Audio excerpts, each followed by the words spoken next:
राधे साथियों, आज हमारा एक्सरसाइज 8.1 का 9 का फर्स्ट क्वेश्चन होगा। भाई 9 क्वेश्चन क्या है? देखो, इन ट्रायंगल एबीसी कोई एबीसी ट्रायंगल है जहाँ पे राइट एंगल किस पॉइंट पे है? बी पे है। तो हम एक डायग्राम बनाएंगे जिसमें राइट एंगल कहाँ पे होगा? बी पे। ठीक है भाई, तो ये बी पे ये क्या होगा? 90 डिग्री होगा A B. If tan equal to 1/√3, tan की वैल्यू दे रखी है 1/√3 और कह रहा है ये वैल्यू होता है sin a cos c cos a sin c, ये वैल्यू हमें बतानी है। तो भाई सबसे पहले हम क्या करेंगे? tan a इक्वल टू क्या देगा? 1/√3। इधर ट्रिक लिख लूंगा मैं, पंडित बद्री प्रसाद अपॉन हिंदुस्तान राम, और हिंदी के लिए हो जाती है लाल बट्टे। ये बेटा tan का टर्म होता है, क्या होता है? ये tan का टर्म होता है। तो क्या होता है? b अपॉन b लंब बट्टे आधार। तो b अपॉन b वो लंब बट्टे, ठीक है, दोनों के लिए मैं बताता हूँ हिंदी और इंग्लिश, है ना। तो अब देखो a के लिए किसके लिए? a के लिए लंब कौन सा होगा? आधार। आधार तो a के लिए इस एंगल के लिए आधार बेटा बेस लाइन तो ये हो जाएगी ab।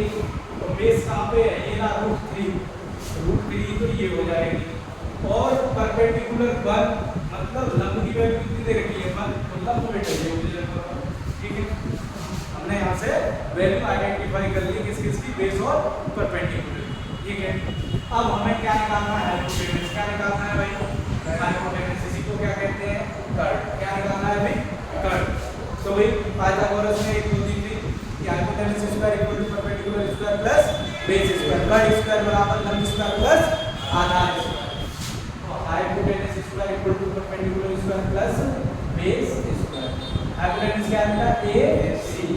AC का स्क्वायर। परपेंडिकुलर क्या है? 1। क्या है? 1 स्क्वायर। बेस क्या है? आधार क्या है? √3 का। ठीक है, AC स्क्वायर बराबर 1 का स्क्वायर 1 ही रहता है, और √3 का स्क्वायर क्या हो जाएगा? 3। रूट से ही स्क्वायर कट जाएगा तो क्या आ जाएगा आंसर? 3। 1 और 3 कितने हो गए? 4। AC स्क्वायर की वैल्यू कितनी होगी? 4। इसका हम ले लेंगे स्क्वायर रूट। क्या ले लेंगे? Square root. स्क्वायर से स्क्वायर रूट कट जाएगा तो AC की वैल्यू कितनी आ गई? रूट जो है 4 की वैल्यू होती है 2 * 2, और रूट के अंदर पेयर में एक संख्या बाहर निकलती है। पेयर में होती है तो एक संख्या बाहर निकलेगी। तो AC की वैल्यू बेटा कितनी हो गई? कितनी हो गई? हमारी ये कितनी आ गई? अब हमें क्या करना है? सबकी अलग-अलग वैल्यू निकालनी है। किसकी निकालनी है? sin a की cos c की और cos a की sin c। देखने में एक चीज का ध्यान रखना, यहाँ पे sin a है तो यहाँ पे क्या है? sin c है। यहाँ पे cos c है तो यहाँ क्या है? cos a। मतलब हमें इसमें 4 वैल्यू निकालनी है। किस की? sin a की, cos c की, cos a की और sin c।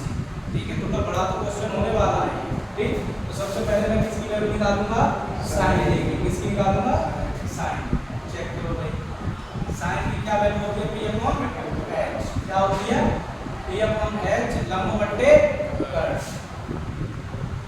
ठीक है भाई, अब a के लिए चेक करो। a के लिए लंब क्या है? परपेंडिकुलर क्या है? 1, और कर्ड तो दोनों के लिए हुई है। तो क्या हो जाएगा आंसर इसका? 1/2। ठीक है भाई, अब किसके लिए निकालें? cos c के लिए। किसके लिए? cos c क्या होती है? p/h और आधार बट्टे भाई। देखो क्या है c के लिए। अब इस एंगल के लिए, अब इस एंगल के लिए ये क्या हो जाएगी? c के लिए बेस, ये आधार हो जाएगा, और ये लंब हो जाएगा, ये कर्ड हो जाएगा। ये बेस हो जाएगा, ये परपेंडिकुलर, और ये हाइपोटेनस। तो भाई cos c के लिए देखो आधार क्या हो गया? बेस क्या हो गया? 1। क्या हो गया? 1 अपॉन कर्ड तो वही रहेगा सेम। ठीक है भाई, यहाँ तक कोई दिक्कत किसी की नहीं। अब देखो किसकी निकालेंगे? cos a की। किसकी निकालेंगे? cos a की। cos a के लिए क्या होगी? b/h आधार बट्टे कर्ड। हां भाई, बोले पढ़ रहा है। देखो a के लिए चेक करो, बेस क्या है? √3। क्या है? √3। और हाइपोटेनस क्या है? 2। ठीक है भाई, कोई दिक्कत? अब देखो आगे sin c। किसकी निकालेंगे हम? sin c पे आ जाओ बेटा, c पे परपेंडिकुलर p क्या लिखेंगे? p/h बराबर लंब बट्टे कर्ड। अब चेक करो, sin c के लिए परपेंडिकुलर क्या है? √3। क्या है? √3 अपॉन कर्ड सभी के लिए बराबर है भाई। ठीक है, एक अगर चेंज हो जाता है तो परपेंडिकुलर और हाइपोटेनस में चेंज हो जाता है, मतलब लंब और आधार में चेंज हो जाता है। ठीक है, और कुछ अब मैं इधर का बिठा देता हूँ, फिर आगे का वो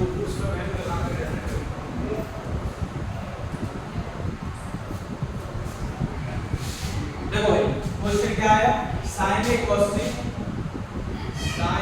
cos c plus cos a sin c। इधर देखो बेटा sin a की वैल्यू कितनी आई है 1/2 इनटू cos c की वैल्यू कितनी आई है 1/2 प्लस cos a की वैल्यू कितनी आई है और sin c की वैल्यू कितनी आई है, ठीक है भाई, √3/2। देखो ऊपर ऊपर का मल्टीप्लाई 1 2 दूनी 4 प्लस √3 और √3 अंडर रूट हट जाएगा, क्या आ जाएगा 3 और 2 दूनी 4। अब जो दोनों के डिनोमिनेटर के सेम तो ऐड हो जाएगा, क्या हो जाएगा 3 और 1 4। उसी क्वेश्चन का 9 का सेकंड पार्ट है, क्योंकि फर्स्ट पार्ट में हम सब वैल्यू निकाल चुके हैं cos a cos c sin a sin c। Second part कह रहा है cos a cos c minus sin a sin c। ये सब वैल्यू हमें यहां पे रख देनी है, ठीक है, सिंपल सा है। देखो cos a की वैल्यू कितनी है √3/2 इनटू cos c की वैल्यू 1/2, ठीक है भाई, माइनस sin a की वैल्यू 1/2 इनटू sin c की वैल्यू √3/2। √3 का 1 में मल्टीप्लाई करेंगे तो √3 रहेगा, 2 का 2 में करेंगे तो 4 हो जाएगा, 1 का √3 में करेंगे √3 रहेगा, 2 हो जाएगा। तो देखो एक प्लस का है एक माइनस का है, तो आंसर क्या आ जाएगा 0/17। चलो भाई अब क्या है पास क्वेश्चन नंबर 10 है। 10 क्या कह रहा है ट्रायंगल PQR में जिसका कोण Q समकोण है। तो सबसे पहले भैया हम डायग्राम बनाएंगे। यहाँ पे क्या है Q है, वहाँ पे क्या है भाई राइट एंगल है, समकोण है। यहाँ पे Q होगा PQ, हाँ ये हमारा बन गया, ठीक है। अब तो कह रहा है PQ 5 है, PQ कितनी दे रखी है 5 और PR plus QR equal to 25 centimetre दे रही है, ठीक है भाई। तो हमें सबसे पहले ये जो साइड्स नहीं इसकी पता है, जो भुजाएं इसकी नहीं पता है, वो हमें निकालनी पड़ेगी। PR भी निकालनी है और QR भी निकालनी है, ठीक है भाई। तो दोनों को हमें निकालना है, वही पाइथागोरस थ्योरम से ही निकलेगी।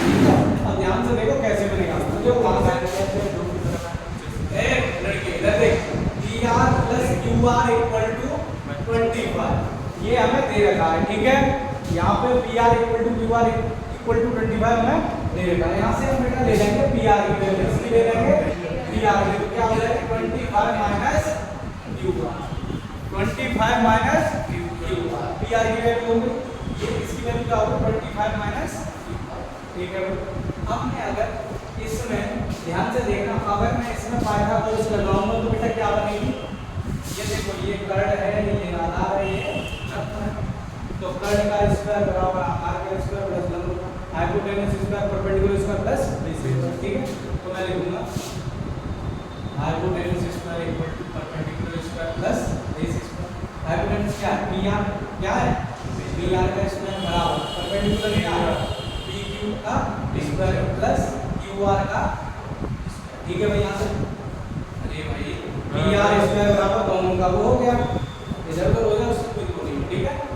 अब देखो PR की वैल्यू कितनी निकाल चुके हैं 25 माइनस QR लगा दें हमने, तो क्या हो जाएगी 25 माइनस QR का स्क्वायर और PQ की वैल्यू हमें दे रखी है कितनी 5 का स्क्वायर प्लस QR स्क्वायर। कोई दिक्कत है यहाँ तक? अब हमने तुम्हें बताई थी एक आइडेंटिटी a माइनस b का होल स्क्वायर, क्या बताई थी a माइनस b का होल स्क्वायर। यहाँ पे मैं लिख देता हूँ, लिख लेना अगर नहीं आती है तो a square plus b square minus 2a भाई a की जगह 25 हो, b की जगह क्या है QR, ठीक है। उसमें मैं आइडेंटिटी में लगाता हूँ। सबसे पहले क्या होगा a स्क्वायर मतलब 25, ठीक है भाई, प्लस QR का स्क्वायर माइनस 2 इनटू 25 मतलब a इनटू b कितना q। यहाँ तक कोई दिक्कत है? बस आइडेंटिटी में लगा इक्वल टू ये 5 का स्क्वायर कितना हो जाएगा 25 प्लस QR, कोई दिक्कत है यहाँ तक? ये देखो इधर ये प्लस के QR उधर भी प्लस के QR। एक बात देखो, अगर इस QR स्क्वायर को मैं इधर लाऊंगा किसका हो जाएगा ये माइनस का, तो दोनों कट ही जाने, तो मैं इधर से ही काट देता हूं। ये स्टेप क्यों बढ़ाऊं, क्यों भाई कट के जाएंगे नहीं है। अरे भाई QR स्क्वायर इधर प्लस का इधर आएगा तो माइनस का, ये प्लस का QR और माइनस का दोनों कट गए, ठीक है कट गए, कोई दिक्कत है? अच्छा ये 25 का स्क्वायर हो जाएगा 625, कितना हो जाएगा माइनस 25 दूनी कितने होते हैं 50 QR, ठीक है भाई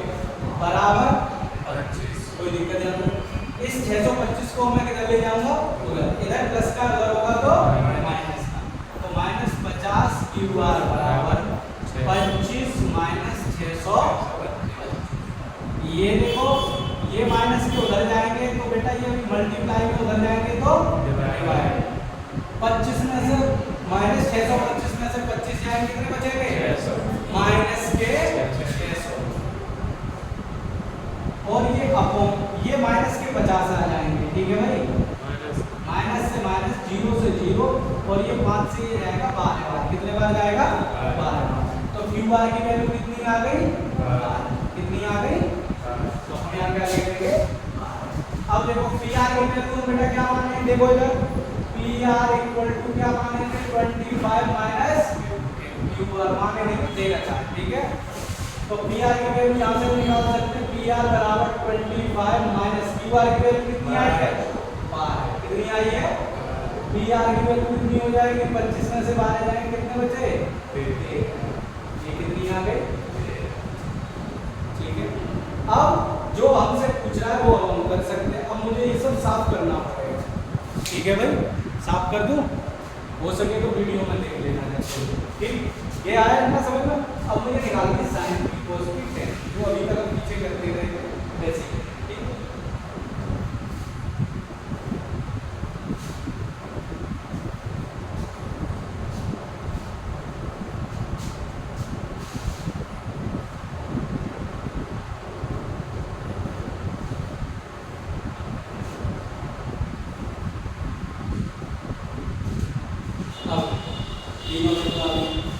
क्या पूछ रहा है? Sine P. क्या पूछ रहा है? पी यहाँ पे होगा, ठीक है। देखिए पंडित बद्री प्रसाद हिंदुस्तान कला लाल भट्टे, ठीक है। अब बात आती है किसकी? साइन पी की। किसकी? पहला टर्म होता है साइन का, P/H हो जाएगा, P/H। और क्या हो जाएगा? लंब भट्टे, क्या हो जाएगा? लंब भट्टे। अब साइन पी के लिए ये क्या होगा? बेस। ये क्या होगा? आधार। ये क्या हो जाएगा? परपेंडिकुलर लंब, ठीक है, परपेंडिकुलर। तो भाई पी की वैल्यू क्या हो जाएगी? 12। कितनी हो जाएगी? अपॉन कर्ड दोनों के लिए h हाइपोटेनस दोनों के लिए बराबर ही रहता है, चाहे कोई सा भी एंगल हो। 12 बट्टे दे रहे हो। अगली वैल्यू देखो क्या है? cos p दूसरा टर्म होता है, क्या होगा? बेस अपॉन हाइपोटेनस, आधार बट्टे कर्ड। बेस अपॉन हाइपोटेनस, आधार बट्टे बराबर। अब देखो p के लिए बेस हमने क्या बताया? ये बेस होगा, ये परपेंडिकुलर और ये हाइपोटेनस।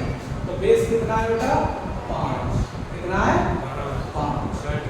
और हाइपोटेनस कितना है? 1।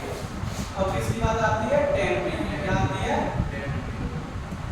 लास्ट वाला टर्म किसका होगा? tan का। P/V लंब बट्टे आधार, ठीक है भाई। अब देखो p के लिए लंब क्या है? यहाँ पे परपेंडिकुलर क्या है? 12। और बेस क्या है? यही हमारा क्या हो जाएगा बेटा? आंसर हो जाएगा, ठीक है।